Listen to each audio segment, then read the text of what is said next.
Retirement crisis in America, greedy car dealerships, greedy surgeons, and layoffs at Citi and Google. Hi, it's Edward, back with another video. Please take a moment to click the thumbs up button below and consider subscribing to the channel. Please also share this video with your friends. Thank you for your support. Today, I read several financial news articles.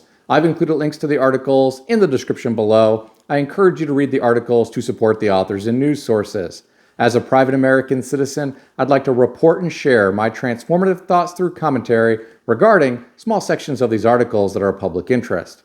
Today, I read an article on Yahoo Finance put out by Go Banking Rates and written by Aja McClanahan titled Retirement Outlook 2024. Less than half of boomers have adequate savings. Will younger generations suffer?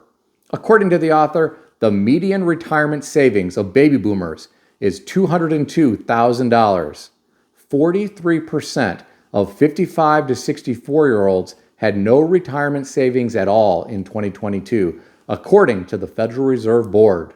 Well, my friends, all of this information is frightening to me. For those fortunate enough to have $202,000 saved for retirement, that will generate $8,080 per year when applying the 4% rule. On a monthly basis, this is $673.33. Maybe some people can live off of that, plus whatever they receive from Social Security, but I am sure many people can't.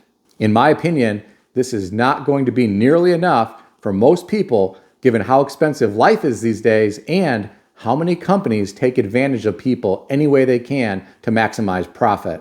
I'll share an example with you. My 2004 Toyota Camry was not running well this week. I suspect that one of the engine coils went bad again. I had this problem happen once in the past, and I only had one of the bad coils replaced at that time. I took the car to the local Toyota dealership, and they told me there was a $156 diagnostic fee. I told them I knew what the problem was, and I just wanted a single coil replaced. They said they require the $156 diagnostic fee. I asked if I moved forward with the repair, if any of that money from the $156 diagnostic fee would be applied to the cost of the repair once the mechanic identified the single coil that wasn't working, which would probably take a matter of minutes. The service writer said no, they don't do that anymore. The dealership policy changed recently. I had them proceed, and I agreed to pay the diagnostic fee. A short time later, they told me there was one bad coil, and they recommended that all of the coils and all of the connectors and all of the spark plugs be replaced. They quoted me a crazy expensive amount of money for this. I told them I only wanted to get the single bad coil replaced. They told me the part was approximately $220 plus whatever the cost of labor was going to be.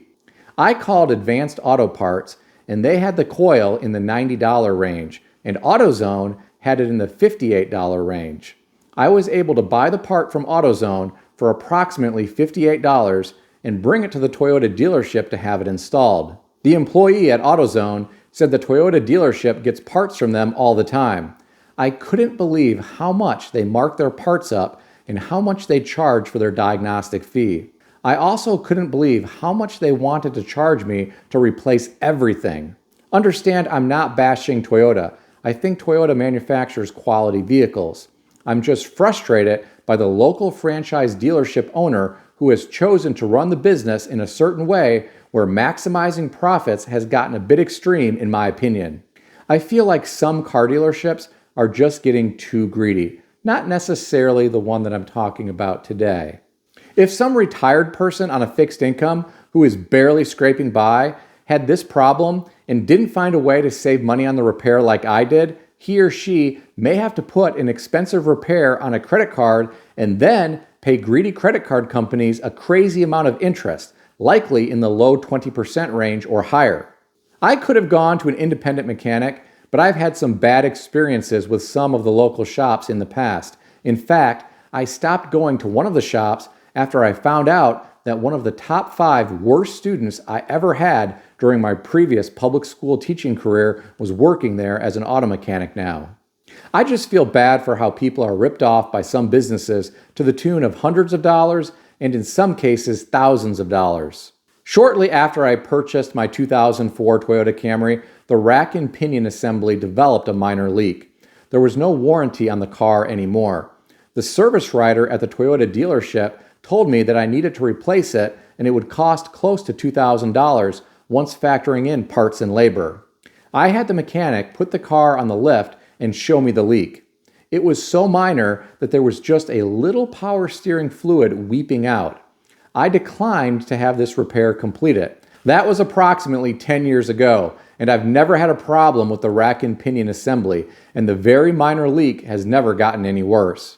I just worry about people overpaying for repairs that they may or may not need.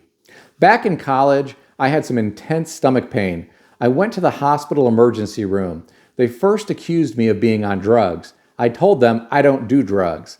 They said, "Don't lie to us, tell us what drugs you're on." I told them I don't do drugs. After they finally believed me, they put me on the surgery floor and did some blood work. Several hours later, a surgeon came into the room and said, "Well, we can't tell from the blood work if it's your appendix or not. It could just be food poisoning, but we've scheduled you for an appendix surgery later today." I asked the surgeon, what was the chance it was not an appendix issue? The surgeon said it was about 50-50. He said, "We can go ahead and take it out though, because it won't hurt you not having it." I declined to have that surgery, and guess what? It ended up not being my appendix. I have to wonder if this was just some greedy surgeon who was having a slow day and wanted to make some easy money from a young college student, or if they really didn't know what was wrong with me and thought it might be an appendix issue.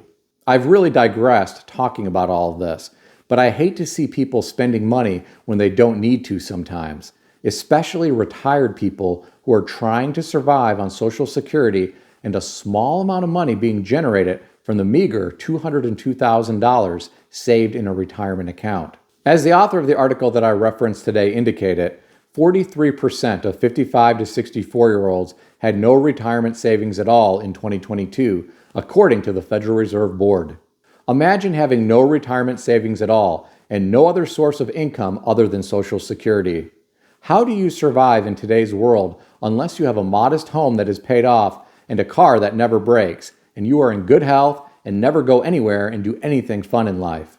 In 2024, the average Social Security check is only $1,907 per month. That is only $22,884 per year. That's the average. That means there are a lot of people in America who are receiving less than that. Imagine trying to live off of $1,907 per month. It can't be done in many areas of the United States, in my opinion. Perhaps this is why some people who follow this channel are now retired and living in Southeast Asia where the cost of living is less. I am sure you can do that, but you have to leave behind everyone and everything you know here in the United States, and that is going to be a long plane ride to get back to the US if you ever want to visit people.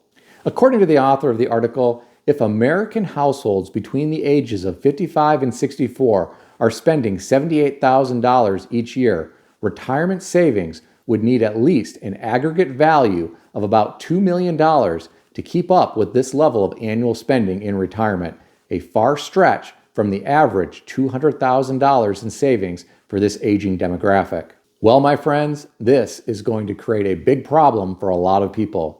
I know some of you who follow this channel have $2 million or more saved for retirement, but that is not the norm today. Many people are living paycheck to paycheck, just trying to survive, and they don't have any additional money left over each month to contribute to retirement.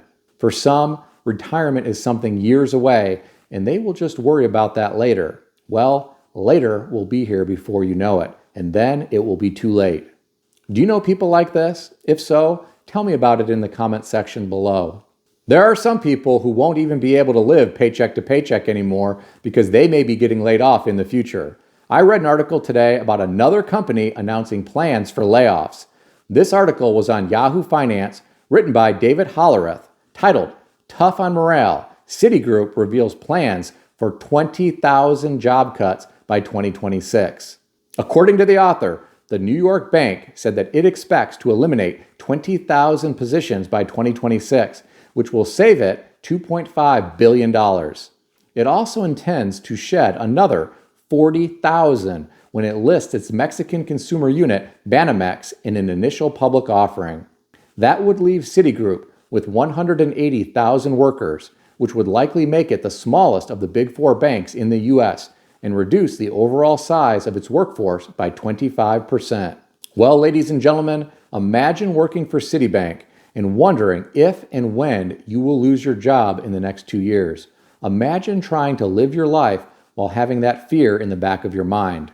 That certainly could cause a lot of anxiety, especially if we enter an ugly recession and a lot of other companies are laying off people and starting to do hiring freezes. That could make it difficult to secure new employment. This is the point where I need to remind you to discuss with your friends and family members why it is so important to have an emergency fund with enough money to cover expenses for 3 to 6 months in the event something unexpected in life happens, such as getting laid off.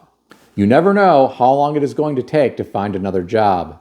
Now that savings can often earn over 5%, why not have more than 3 to 6 months of expenses saved in an emergency account?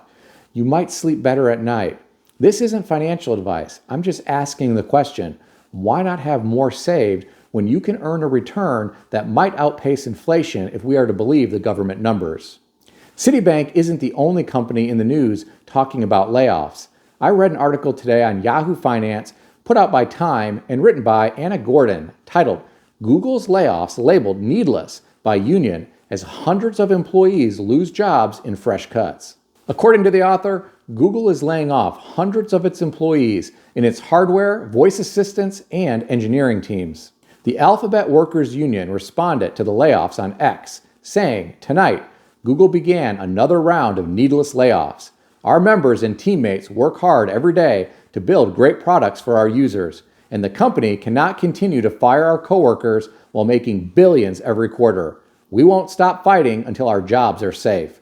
Well, my friends, I feel bad for these Google workers who are losing their jobs. My heart goes out to them and their families. I hope they are able to secure new employment quickly so that their lives are not disrupted by this. I hope these people not only have a well-funded emergency account, but I hope they have spent time in recent years keeping their skill set fresh. In my opinion, it is so important to stay relevant in your respective field by taking advantage of professional development whenever possible.